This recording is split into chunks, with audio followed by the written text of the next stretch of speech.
Ketua Forkopimda Kabupaten Kepulauan Siau Tulanang Biaro yang sudah mengundang kami semua yang hadir di tempat ini. Terima kasih juga Pak Ketua Forkopimda, Pak Bupati sudah memperkenalkan siapa-siapa yang hadir dalam rapat ini, termasuk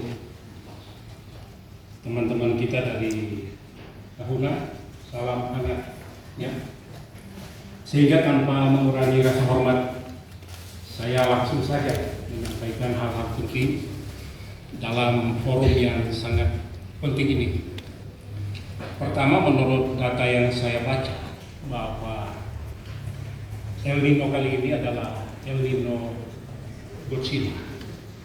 Artinya El Nino yang memiliki dampak yang sangat besar, sehingga cuaca ekstrim yang terjadi akhir-akhir ini itu akibat dari El Nino Godzilla ini.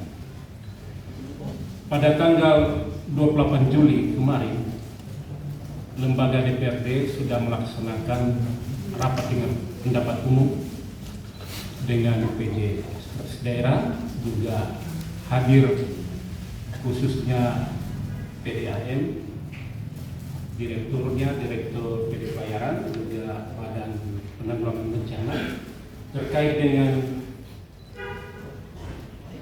krisis air bersih yang terjadi di Kabupaten Kepulauan Siau Tulanang Biaro ini. Dan kami harus apresiasi kepada pemerintah daerah dengan segala keterbatasan sudah membentuk tim Satgas khusus penanggulangan air bersih, penanggulangan kekeringan ini. Dalam keadaan keterbatasan itu, menurut kami hal yang paling penting yang harus dilakukan adalah kita harus menambah armada. Ya. Kemudian kami juga mendapatkan masukan laporan dari masyarakat yang ada di pulau, khususnya di Siau Timur Selatan, pulau depan kita ini di Pulau Buhias dan sekitarnya. Mereka juga membutuhkan bantuan air bersih, sehingga perlu kita pikirkan bersama Pak Ketua Pak Bupati, bagaimana kita harus menyiapkan armada khusus perahu untuk mengangkut air bersih ke pulau-pulau yang ada di sekitar Siau ini. Selanjutnya pada tanggal 29 Juli kami pimpinan dan beberapa anggota DPRD sudah turun langsung ke wilayah Siau Barat Utara sehubungan dengan keadaan masyarakat yang membutuhkan air. Kami sudah turun langsung ke daerah Batu Bulan. Kami sudah bertemu dengan beberapa stakeholder, Kapitarau, juga MTK, juga dengan perangkat kampung. Kebutuhan mereka memang cuma air itu, sekarang. Dan mereka sudah menyiapkan tong-tong untuk mereka bisa distribusi kepada masyarakat. Dan memang sekarang sudah jalan. Dan beberapa hari lalu kami juga sebagai pimpinan dan anggota DPR sudah melakukan kunjungan langsung ke spam PDAM yang ada di Buraki. Sekali lagi kami sebagai pimpinan dan anggota DPR mengapresiasi kepada direktur dan staf yang bekerja di PDAM. Luar biasa kinerja mereka, sehingga kita melihat perkembangan pelayanan mereka. Pada rapat RDPU sebelumnya yang kami lakukan, Direktur PDAM sudah melaporkan bahwa sebelum dia menjabat memang perusahaan air mineral ini dalam kondisi kurang sehat. Dan dia melaporkan saat ini kondisinya sudah mendekati sehat, bahkan kesehat.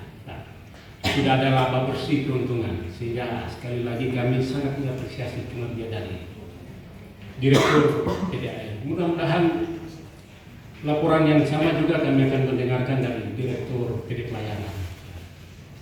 Ya, Pak Luki. Persoalan-persoalan khusus di PDAM ini, bahwa mereka masih membutuhkan beberapa hal yang harus kita bahas bersama dalam pembahasan anggaran. Yang paling penting bahwa kinerja PDAM ini sudah kelihatan, sudah maju, walaupun di tengah keadaan yang kekurangan, mereka bisa bekerja dengan baik dan kinerja mereka sudah bisa kita nilai. Dan kami laporkan juga saat ini Pak Bupati bahwa pimpinan dan anggota Dewan juga akan berangkat sebentar ke Tegulandang dalam rangka hal yang sama. Persoalan-persoalan air yang ada di Tegulandang ini akan kami seriusi juga. Saya meminta kepada Direktur PDAM untuk sama-sama dengan kami sebentar ke Tegulandang, agar supaya kita bisa melihat, mengidentifikasi persoalan apa saja di lapangan ini untuk kita cari jalan keluarnya bersama-sama. Saya kira ini yang penting yang dapat saya sampaikan dulu. Nanti berkembang sebentar pembicaraan kita. Terima kasih untuk kesempatan yang pertama ini. Terima kasih Pak Ketua.